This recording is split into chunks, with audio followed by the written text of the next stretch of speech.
Hello student, स्वागत है आपका मेरे इस चैनल पर। हम बात करने वाले हैं आज के पेपर जो हुआ है 9 फरवरी को, उसके एनालिसिस के बारे में। तो यहाँ पर मैं आपको बताना चाहूँगा कि जो मेरी पिछली वीडियोस थी उनमें से भी बहुत से क्वेश्चंस इस पेपर में हमें देखने को मिलते हैं, चाहे वह शिफ्ट 1 हो चाहे शिफ्ट 2। यहाँ पर मैं आपको एक बात और बताना चाहूँगा कि शिफ्ट 1 और शिफ्ट 2 में लगभग मिले जुले क्वेश्चन ही आए हैं। कुछ ही क्वेश्चन हैं जो अलग पूछे गए हों, वरना बहुत से क्वेश्चन में सिमिलरिटी रही है, जैसा कि मुझे एग्जाम देने गए स्टूडेंट्स ने बताया है। तो उसी के आधार पर मैं आपके लिए ये वीडियो लेके आया हूं। तो इसमें जो फर्स्ट सबसे पहला क्वेश्चन किया गया था वह था आशुलिपि में पहली पुस्तक कब लिखी गई थी। तो इसका जो आंसर था वह है 1588 में। मतलब यदि आपने इसका आंसर आपका सही है या नहीं है आप इसको देख सकते हैं। तो इसका जो सही आंसर है वह है 1588 में जो आशुलिपि की पहली पुस्तक थी वह लिखी गई थी। हो सकता है अब जो कल की शिफ्ट में जिनके पेपर होने वाले हैं कुछ इसी सन से संबंधित कोई क्वेश्चन आ जाए, या हो सकता है यही क्वेश्चन आपको देखने को मिल जाए। तो आप इसको ध्यान से देखिए। बात करते हैं हम नेक्स्ट क्वेश्चन की। आशु लेखकों की मेज की ऊंचाई सामान्यता होनी चाहिए। तो इसका सही आंसर है 75। इसको भी हम अपनी पुरानी वीडियोस में जो हमने इससे पहले पार्ट 1 डाला था उसमें भी हम इसको बता चुके हैं। तो 75 सेंटीमीटर की ऊंचाई होना चाहिए मेज की। अब आपसे हो सकता है यही क्वेश्चन पूछ लिया जाए, या कल पूछा जा सकता है कि आशु लेखकों की कुर्सी की ऊंचाई कितनी होती है। तो उसका सही आंसर है 45। या आप हमारी पुरानी वीडियो को तो देखिए, क्योंकि उनमें से बहुत से क्वेश्चन यहाँ पर देखने को मिल जाते हैं। हम बात करते हैं नेक्स्ट क्वेश्चन की। टावर्ग, तावर्ग और मावर्ग के बाद तावर्ग लिखा जाता है। तो जो तावर्ग और टावर्ग और मावर्ग के बाद ता यदि लिखने को आता है तो वह दायां एवं बायां दोनों तरह से हम लिख सकते हैं। यह भी क्वेश्चन हमारे जो पार्ट 2 या 3 है उसमें इस क्वेश्चन को लिया गया है, और आज यह दोनों शिफ्टों में पूछा गया है। तो यह भी बहुत ही ज्यादा इंपॉर्टेंट हो जाता है। तो आप इसको देख लीजिए। काट शब्दों में दल के लिए किस व्यंजन रेखा का प्रयोग किया जाता है। तो यहाँ पर मैं स्टूडेंट्स बताना चाहूंगा, क्वेश्चन कुछ इस प्रकार से नहीं बना था। वहां पर कुछ क्वेश्चन बना था कि दा से किसी भी व्यंजन को काटने पर क्या बनता है। तो ऑप्शन में दल दिया गया था और दायर कुछ ऐसा दिया गया था, ऐसा स्टूडेंट्स बता रहे हैं।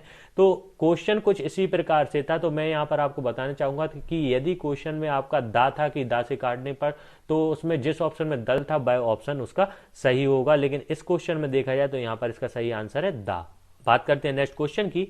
यदि सा रेखाक्षर से पूर्व कोई स्वर हो या बाद में कोई त्रिस्वर हो तो प्रयोग किया जाता है। तो यहाँ पर जब भी ऐसी कंडीशन आती है तो पूर्ण रेखाक्षर का प्रयोग किया जाता है। यह भी मैं आपको जो हमारे पिछले पार्ट हैं उनमें मैं बता चुका हूं।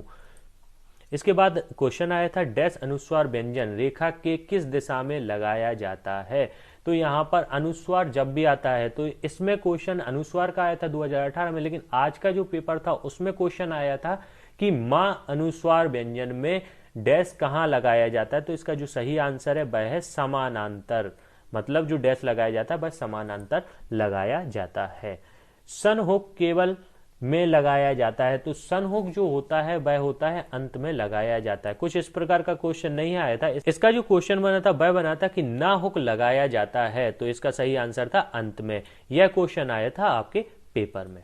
बात करते हैं नेक्स्ट क्वेश्चन की जो पेपर में आया था। कार्मिक अनुभाग कार्यालय में कौन सा कार्य करता है। तो इसका जो क्वेश्चन बना था वह था श्रमिक अनुभाग या कार्मिक अनुभाग कार्यालय में कौन सा कार्य करता है। तो वहां पर हमें ये इतने सारे ऑप्शन नहीं दिए गए थे, क्योंकि इसका आंसर तो है उपरोक्त सभी, जो कि मैंने आपको पिछली वीडियो में भी बताया था। लेकिन वहां पर ऑप्शन देखने को मिला था कर्मचारियों का प्रतिचयन एवं कर्मचारियों की ट्रेनिंग। तो जो इसकी जो सही आंसर था वह था कर्मचारियों का प्रतिचयन एवं उनको ट्रेनिंग देने का कार्य करता है कार्मिक अनुभाग, जो आपका पेपर में ऑप्शन देखने को मिला था।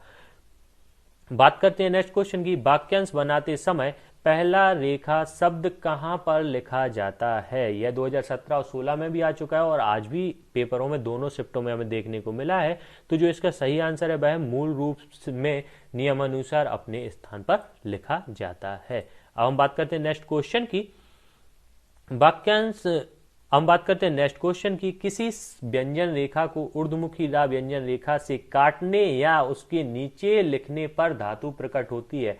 पेपर में क्वेश्चन आया था, काटने पर नहीं लिखा था, वहां पर लिखा था नीचे लिखने पर या उसके बगल में लिखने पर रा को। तो क्या नया जो धातु प्रकट होती है वह कौन सी होती है। रख धातु प्रकट होती है। तो जो इसका सही आंसर है वह है रख। नेक्स्ट क्वेश्चन है एटीएम का पूरा नाम क्या है। तो यहाँ पर जो इसका सही आंसर है वह है ऑटोमेटिक टेलर मशीन। यह भी हमारे एग्जाम में पूछा जा चुका है। डाकघर द्वारा बीमा किया जाता है। तो यहाँ पर हमें ऑप्शन थे जीवन बीमा, डाक जीवन बीमा और दो ऑप्शन और थे जो स्टूडेंट्स हमें क्लियर नहीं बता पाए हैं, तो हमने इसको टाइप करके ही बनाया हुआ है। लेकिन जो अलग से क्वेश्चंस स्टूडेंट्स द्वारा बताए गए हैं वह कुछ इस प्रकार से थे कि डाकघर द्वारा बीमा किया जाता है। तो इसका जो सही आंसर है डाक जीवन बीमा। दो और ऑप्शन थे जो नहीं बता पाए मुझे स्टूडेंट, इसलिए जो इसका सही आंसर है वह है डाक जीवन बीमा। नेक्स्ट क्वेश्चन की हम बात करते हैं, डाक शीघ्रता से किस माध्यम से प्रेषित की जाती है। तो जो यहाँ पर डाकघर द्वारा डाक किस शीघ्रता से किस माध्यम द्वारा पोस्ट की जाती है, तो वह है स्पीड पोस्ट के माध्यम से। राह हुक का किस दिशा में लगाया जाता है, राह हुक को किस दिशा में लगाया जाता है। तो इसका जो सही आंसर था वह है घड़ी की दिशा में, क्योंकि हम जो राह हुक होता है, जैसे हमें करता लिखना है तो हम नीचे से राह को घड़ी की दिशा में घुमाते हुए और का में जोड़ते हैं, तो राह हुक जो होता है वह घड़ी की दिशा में लगाया जाता है। इसके बाद में नेक्स्ट क्वेश्चन आया था, इंटरनेट एप्लीकेशन से संबंधित नहीं है। तो जो संचारण होता है वह भी इंटरनेट से संबंधित है। खरीदारी के लिए ई कॉमर्स कंपनियां एप्लीकेशन संबंधित होती है इंटरनेट से, और बैंकिंग भी एप्लीकेशन इंटरनेट का ही है। लेकिन जो सोना है वह हमारा इंटरनेट एप्लीकेशन से संबंधित नहीं है। तो इसका जो सही आंसर है वह है सोना। स्टूडेंट्स, अब हम बात करते हैं नेक्स्ट क्वेश्चन की। बैंक में जो धन जमा करता है उस पर प्राप्त होता है, उसको ब्याज प्राप्त होता है। यहाँ पर ऑप्शन में हमें ब्याज देखने को मिलता है, तो इसका सही आंसर था ब्याज। अब हम बात करते हैं नेक्स्ट क्वेश्चन की, इंटरनेट पर अनाधिकृत कार्य करना कहलाता है। तो इंटरनेट पर जो अनाधिकृत कार्य किया जाता है वह साइबर क्राइम के अंतर्गत आता है। तो यह भी क्वेश्चन स्टूडेंट्स द्वारा बताया गया कि पेपर में आया था। इसके बाद में नेक्स्ट क्वेश्चन है, निम्न में स्वर नहीं है। तो यहां पर क्या कहा गया है कि स्वर नहीं है, इनमें से कौन सा है।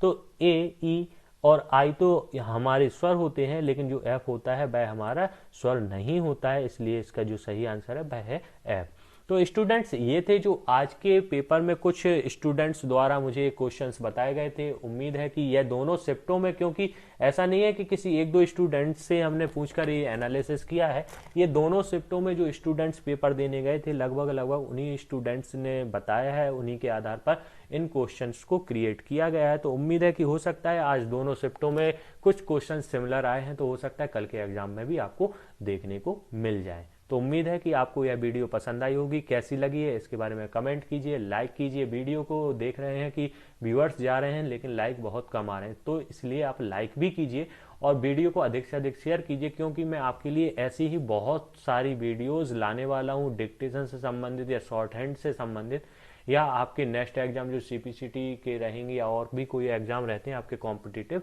तो उनके बारे में भी वीडियोस और जानकारी आपको प्रोवाइड करवाता रहूंगा। इसलिए आप इस चैनल को सब्सक्राइब तो अवश्य कीजिए। धन्यवाद।